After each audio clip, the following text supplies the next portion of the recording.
Alors j'ai une question. Oui. La dernière fois, au cours de danse, le professeur m'a corrigé sur ma posture.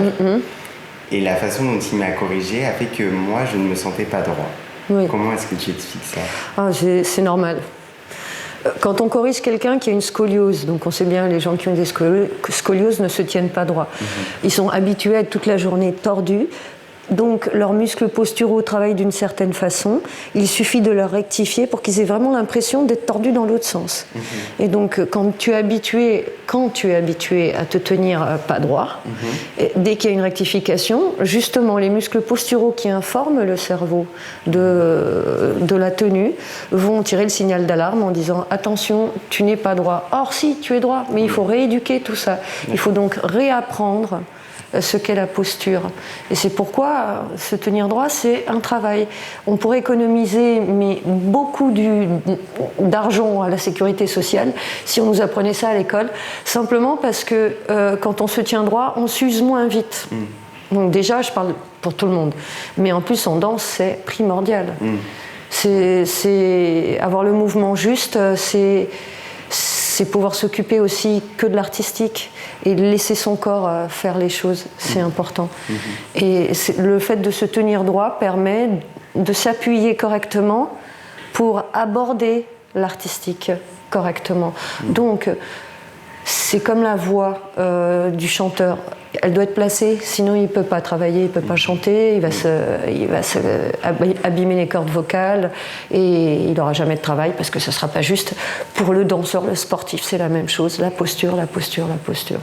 Et donc tout le temps, travailler dessus, tout le temps sur l'alignement postural pour être, comme on dit en danse, placé.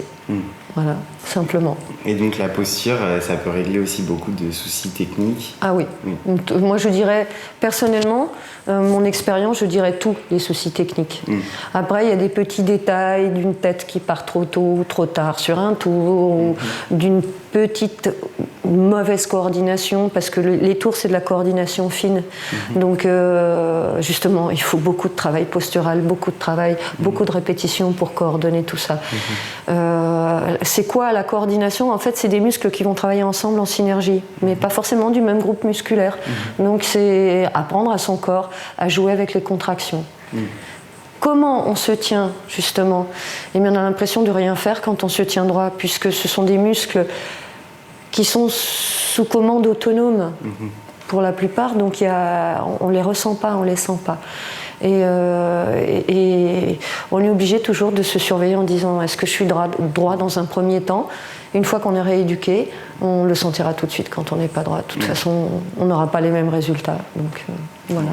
On dit souvent aussi que quand on a une mauvaise posture, on a des tensions qui se créent dans les bras, dans les mains. Ah, ça se voit tout de suite. Bon, ça se voit tout de suite parce que comme on n'est pas droit, on ne peut pas tenir son dos correctement, par exemple si c'est pour les bras. Et donc que fait le danseur? Eh bien, il va crisper sa main. Il va essayer de s'accrocher à l'air pour se tenir en équilibre au lieu de s'appuyer sur son corps pour tenir en équilibre. Et c'est là où on va avoir un bras qui va justement bouger. C'est très important dans la danse de savoir placer ses bras, entre autres. Il y en a qui font des carrières que sur leurs bras. Donc, hyper important.